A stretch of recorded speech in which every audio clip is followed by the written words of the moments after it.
अब हम लोग देखते हैं क्वेश्चन नंबर 23। तो क्वेश्चन नंबर 23 क्या है मेरा? क्वेश्चन नंबर 23 भी डिटर्मिनेंट का क्वेश्चन है। क्वेश्चन नंबर जो 23 दिया हुआ है वो भी डिटर्मिनेंट का क्वेश्चन दिया हुआ। अब पूछ रहे इतना दिया हुआ कि इतना बराबर 0, तो x का वैल्यू बतलाइए कि x का क्या वैल्यू होगा। अगर इसका वैल्यू 0 है तो x का क्या वैल्यू रखेंगे तब 0 हो जाएगा। क्वेश्चन नंबर 23 देखिए, डिटर्मिनेंट का क्वेश्चन है और पूछ रहा है कि x का क्या वैल्यू रखेंगे कि 0 होगा। सिंपल बात, डिटर्मिनेंट में एक सिंपल बात समझना होगा बाबू आपको। डिटर्मिनेंट की प्रॉपर्टी है कि अगर किसी डिटर्मिनेंट का वैल्यू 0 है, इसका मतलब इसमें दो रो आइडेंटिकल होगा, तब ना डिटर्मिनेंट का वैल्यू 0 होगा। अगर किसी डिटर्मिनेंट का, अगर कोई डिटर्मिनेंट दिया हुआ है उसका रिजल्ट 0 आ रहा है, इसका मतलब कि उसका दो रो आइडेंटिकल होगा तब 0 होगा, या एक रो या एक कॉलम 0 होगा तब 0 होगा, या दो रो या दो कॉलम आपस में प्रोपोर्शनल होगा तब 0 होगा। दो रो भी आइडेंटिकल हो तब भी डिटर्मिनेंट का वैल्यू 0 होता है, दो कॉलम भी आइडेंटिकल हो तब भी डिटर्मिनेंट का वैल्यू 0 होता है, दो रो प्रोपोर्शनल हो तब भी डिटर्मिनेंट का वैल्यू 0 होता है। तो सबसे पहले इस कंसेप्ट को हम आपको बतलाते हैं कि डिटर्मिनेंट का वैल्यू 0 कब कब होता है। तो determinant question number 23, question number हम 23 पर आते हैं। क्वेश्चन नंबर 23 किसी डिटर्मिनेंट का वैल्यू, जिसे देखिए 1 2 3 दे दिए, यहाँ 1 2 3 दे दिए, यहाँ 5 8 9 दे दिए। ये कंसेप्ट को समझिए, यह आइडेंटिकल है। क्या है? दो रो आइडेंटिकल है। आइडेंटिकल है तो इसका वैल्यू 0 होगा। अब यहाँ देखते हैं, अगर हम ऐसे देते हैं 1 2 3 1 2 3 -5 -6 7 8, इसमें देखते हैं कि दो कॉलम आइडेंटिकल है। क्या है? दो कॉलम आइडेंटिकल है, तब इसका वैल्यू जाकर 0 होगा।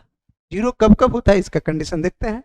उसके बाद क्या देखते हैं, यह कोई डिटर्मिनेंट 1 2 3 डिटर्मिनेंट है, इसमें किसी कांस्टेंट से मल्टीप्लाई किया, मान लिया 5 से की, तो 5 10 15, यहाँ -2 8 9 दे दिए। तो यह जो दोनों रो है ये क्या है? प्रोपोर्शनल है। प्रोपोर्शनल, जब प्रोपोर्शनल है तब भी इसका वैल्यू 0 होगा। अब ऐसे हम दे सकते हैं, जैसे 5 2 1 दिए, 7 2 1, इसमें 5 से गुना किए 25 10 5। अब यहाँ देखिए, यह दोनों कॉलम क्या है? प्रोपोर्शनल है। प्रोपोर्शनल, तो प्रोपोर्शनल है तब भी इसका वैल्यू 0 हो गया। या डिटर्मिनेंट का कोई एक रो 0 है, तब भी इसका वैल्यू 0 होगा। या डिटर्मिनेंट का कोई एक कॉलम 0 है, तब भी इसका वैल्यू 0 होगा। तो डिटर्मिनेंट का वैल्यू 0 कब होता है, इस बात को आप समझ गए। अब आइए क्वेश्चन पर हम लोग आते हैं। क्वेश्चन कह रहा है कि इसका वैल्यू 0 कब होगा, तो एक्स का वैल्यू क्या रखेंगे। तो देखिए एक्स का वैल्यू जब हम इसमें, देखिए ध्यान दीजिएगा, 0 कब हो, जब एक्स का वैल्यू यहाँ 0 रख देंगे और यहाँ भी 0 रख देंगे। ध्यान देना है, एक्स का वैल्यू अगर हम 0 लेते हैं, एक्स का वैल्यू 0 होगा, तो 0 रखेंगे तो ये पूरा 0, तो डिटर्मिनेंट का वैल्यू 0। 0 रखेंगे तो ये दोनों आइडेंटिकल हो जाएगा, तब भी 0, इससे एक्स का वैल्यू 0 होगा। क्लियर? अब क्वेश्चन नंबर 24, क्वेश्चन नंबर 24 में थोड़ा सा सुधार की जरूरत है, क्योंकि यहाँ 2c होगा, 2c होगा। और एक बात आप लोग, क्वेश्चन नंबर 24 जैसे प्रॉब्लम के लिए ऑब्जेक्टिव क्वेश्चन है, अपने दिमाग में रख लीजिए। क्वेश्चन नंबर 24 जो है उसको कैसे देख कर आंसर टिक कर देंगे, अपने दिमाग में रखिए। अगर किसी डिटर्मिनेंट का क्वेश्चन दिया हुआ है और कह रहा है कि A B C A P में है, अब डिटर्मिनेंट का वैल्यू पूछता है, तो आंख बंद करके इसका 0 आंसर होगा। एकदम इस बात को रट जाइए, परीक्षा के व्यू से, एग्जामिनेशन के व्यू से इसको रट जाइए कि डिटर्मिनेंट का वैल्यू क्या हो जाएगा? 0 होगा। सबसे पहले तो यह समझिए कि यहाँ 2c होगा, छोटा 2 छोटा हुआ तो 2c होगा, 2c कर लीजिएगा आप लोग। और अगर A B C A P में है तो इस डिटर्मिनेंट का वैल्यू 0 होगा। आइए हम लोग देखते हैं कैसे 0 हुआ। वो तो हम आपको एक ट्रिक बतला दिए ऑब्जेक्टिव क्वेश्चन के लिए, ऑब्जेक्टिव क्वेश्चन के लिए एक ट्रिक बतला दिए कि आप जैसे ही देखिएगा कोई डिटर्मिनेंट का ऑब्जेक्टिव क्वेश्चन डिटर्मिनेंट का दिया हुआ है और उसमें कह रहा है कि A B C A P में है, या कुछ भी देकर ए पी में कह रहा है, रिजल्ट आंख बंद करके 0 टिक करिएगा। अब आइए देखते हैं इसको कि कैसे 0 होता है। क्वेश्चन नंबर 24,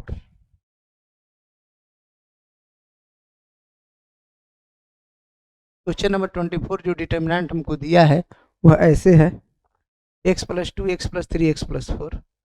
पहला कॉलम में क्या है, x + 2 x + 3 x + 4। दूसरा में है x + 3 x + 4 x + 5।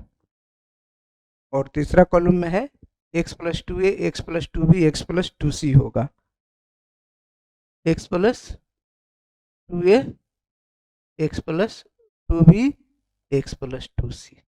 क्लियर।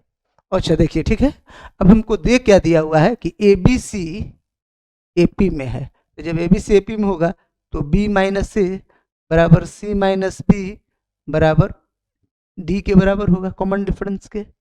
अब हमको b - a किसी तरह से लाना होगा, तो b - a कैसे आएगा, ध्यान दीजिए, b - a लाना होगा, तो इसको हम R1 कहते हैं, इसको R2 कहते हैं, इसको R3 कहते हैं।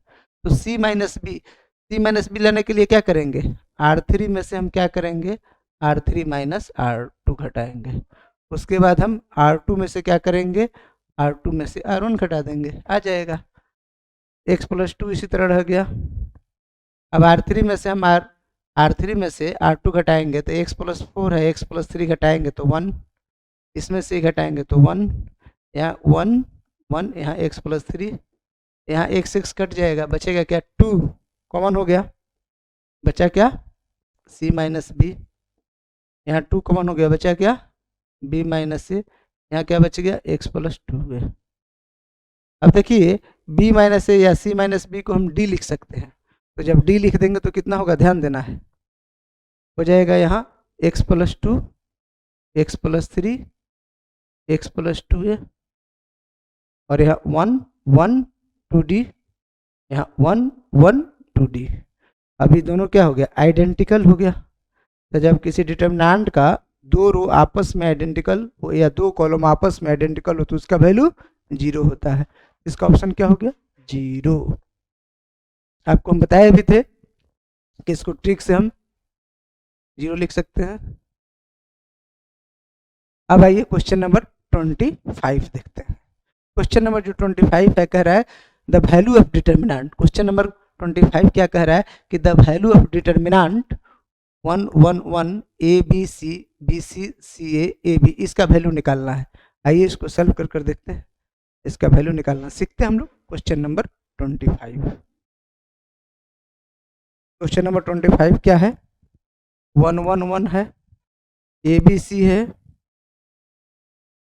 1 1 1 है, ए बी सी है, उसके बाद क्या है, बी सी सी ए और A B, B plus C C plus A और ए प्लस बी। ध्यान देना है, किसी भी डिटर्मिनेंट को ध्यान देना है, किसी भी डिटर्मिनेंट को सॉल्व करना है, देखना है कि उसमें क्या हम कर सकते हैं। यहाँ देखिए कॉलम 1 में अगर, कॉलम 2 में अगर कॉलम 3 जोड़ देते हैं, C2 में C2 + C3 कर देते हैं तो क्या हो जाएगा, 1 1 1, यहाँ क्या बचेगा,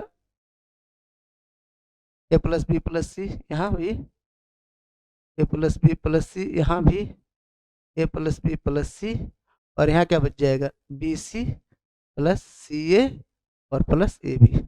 अब देखिए ये कॉलम 2 में सब में 1 a + b + c है, तो a + b + c कॉमन ले लेंगे तो क्या बचेगा, 1 1 1 1 1 1, और यहाँ b + c c + a a + b, और ये दोनों क्या है, आइडेंटिकल है, आइडेंटिकल है।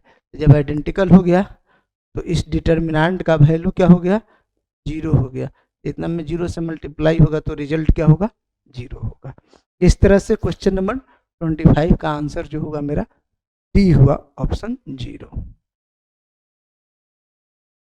है ना। क्वेश्चन नंबर 25 का जो आंसर होगा मेरा क्या हो गया, डी हुआ, ऑप्शन 0।